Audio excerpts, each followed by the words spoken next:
Hey everyone, so this is a continuation on the refraction stuff. So we talked about index refraction, how when light travels into a new medium, it's going to travel at a different speed based off of the material. Now we're actually going to get into what's really refraction, where light coming in at an angle will end up bending at a different angle. This is what's actually referred to as refraction.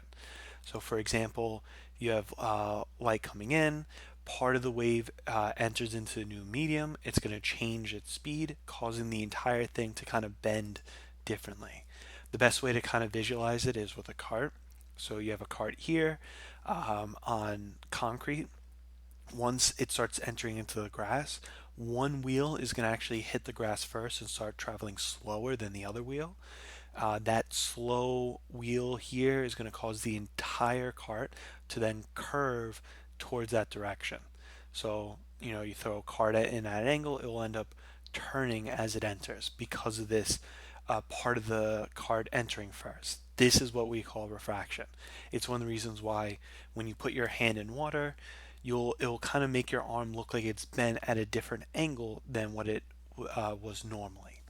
Um, so this is just something that you could use to kind of answer some of the more basic questions. There are some conceptual questions about refraction, and you can save a lot of time if you remember this. Now it says, you can use these two phrases, but a better way of thinking about it is that whichever side light is traveling faster in, remember, faster means a smaller index, but the faster the wave, the bigger the angle. So, for example, here we have light traveling in air and then going into water. When it's in air, it is traveling faster. So, the angle here should be bigger. So, if I were given a bunch of scenarios and I had to guess which ones match this diagram, if this angle is, let's say, 30 degrees, this would have to be an angle less than 30 because faster the light, bigger the angle. So fast light, 30 degrees, slow light should be something like 15 degrees, 18 degrees, something like that. Now we do have an equation to actually calculate it. Like I said, this it's one of the reasons why I said it's not really mandatory that you remember that. It will just kind of be very helpful in making allow you to answer the questions quicker. But the equation we have is what's called Snell's law, not Snail's law. Snell's, and the equation is n1 sine theta 1 equals n2 sine theta 2. So we have n1, and it doesn't matter which one you actually label as substance 1 and substance 2, as long as you're making sure that the theta is, if this theta is referring to the angle in air, then the n should be for air. If the theta is for water, then the n should be for water. Uh, the one thing to note though is that these two angles have to be next to the dotted line. So double check whenever you are about to plug an angle in, is it next to a dotted line? If it's not, you'll have to figure out what that angle is. So these angles, these thetas, need to be next to the dotted line. All right. So here's the first question. You can pause the video, work on this stuff, and we'll go over in a second. All right, so we're going from crown glass to diamond and the angle's 30 degrees. You'll notice that a lot of these angles tend to be about 30 degrees. So we're going to use Snell's law, n1 sine theta 1 equals n2 sine theta 2. We're going to use the crown glass index of refraction from the reference table. So crown glass is 1.52. The angle is 30 degrees and diamond's 2.42 times sine of theta. So I'm going to divide the 2.42 to both sides. So when I do this, I get 1.52 times sine of 30 divided by 2.42 gives me 0.314. Now note, this is not my angle. This is sine of my angle. So to find the angle, I need to take the inverse sine. I have to essentially bring the sine over to here, and then I can only do that by doing inverse sine. So I take the inverse sine of this, and I end up getting that it's equal to 18 degrees. 18.3 if you want to be precise. All right, here's the next question. You can pause the video, work on itself, and we'll go over in a second. All right, so we have light traveling in air at an angle of 30 degrees, and the refracted angle is 12 degrees, and we're trying to figure out what the new index of refraction is. Note that they give you this wavelength. This wavelength does not mean anything. It's, once again, just to kind of say that you're going to be using the indexes that they give you on the reference table. So for this one, I'm not going to write the equation again, but we have it traveling in air at 30 degrees. And then it's in some unknown material traveling at an angle of 12 degrees. Right? 12 degrees? Yeah, 12 degrees. So I divide the sine 12 across both sides. So I get sine of 30 divided by sine of 12. And I'm getting that the n value is 2.4. They want to know what this is most likely equivalent to. And according to the reference table, this could be diamond, because diamond's 2.42, so 2.4 is close enough. All right. Here's the next question. Pause the video, work on yourself, and we'll go over in a second. All right, so it's going into sodium chloride from air. So once again, in air, index is 1. The angle is 30 degrees. It's entering sodium chloride, which according to this is 1.54. And I'm trying to figure out what this unknown angle is. So divide both sides by the 1.54. And I get that sine theta is going to equal 0.32. Take the inverse sine of both sides, and I end up getting 18.9 degrees. Okay, so almost about 19 degrees here.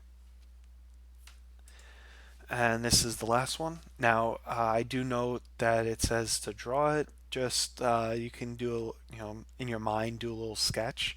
But pause the video, work on this stuff, and we'll go over in a second. All right, so we're trying to figure out what the refracted angle is as it enters into the air, and it's starting in flint glass. So flint glass has an index of refraction of 1.66.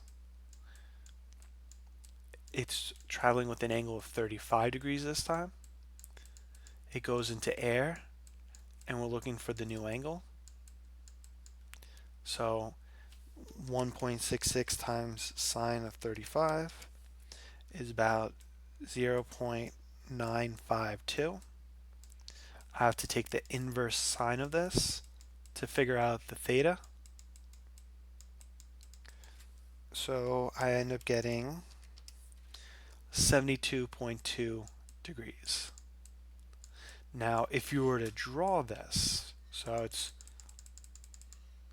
like this. This is the sodium chloride.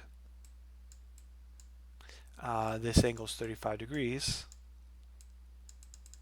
When it enters into air, it's going through here, but I have to figure out what angle it's going to be. It's got to be from the dotted line, so it would look something like this. So this would be what my diagram looks like. Goes from 35, goes into the opposite quadrant, if you will, and the angle is taken from the dotted line. All right. Now there is one thing that I want to quickly mention is what's going to happen if indexes are equal. Now, if you think about it, when you take a piece of clear glass or clear water and clear ice cubes and you put them all in together, you'll notice is that they kind of all, you can tell the difference between glass and ice cubes and water. Even though it may be faint and even though they're all clear, you can still tell the difference. Now, the reason for this is actually because of the fact that all the materials have slightly different indexes of refraction. So what ends up happening is that light bends differently as it's traveling through the water uh, than when it travels through the ice. So for example, here we have a glass of water and we have these ice cubes. Now we can tell that this is an ice cube not because of something like impurities, but because the index of this ice is different than this water. So light bends differently. Now, if on the other hand they have the same index, some interesting things actually end up happening. So this one I like a lot. It's glycerol and corn oil. So this guy is going to take basically a thing of glycerol, which is a type of glass, and put it into corn oil, and you'll see what ends up happening. So, all right. So here he's got the glass tube and water. Again, both materials are clear, yet we can clearly see the outline of this tube. Now, as he starts putting this tube into here, we do still see it, but note that this glass is filled with air. Watch what happens when he fills it up.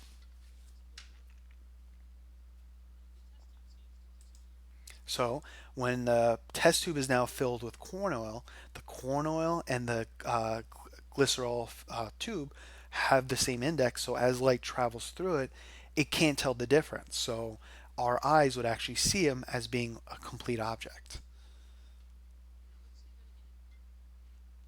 Now this is the tube without water, but even when it is filled with water, we can still see the outline.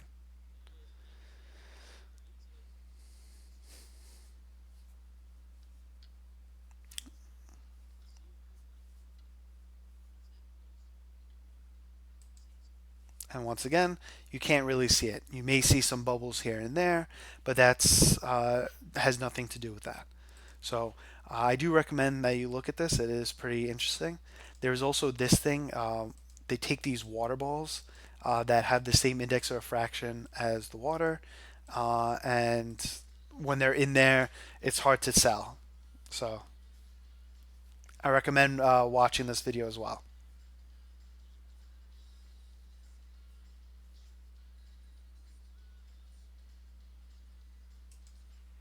I think those are actually, you are able to buy those online. So if you want, you could do that. All right, that's about it for this. So if you have any questions, please let me know. Otherwise, I'll see you later.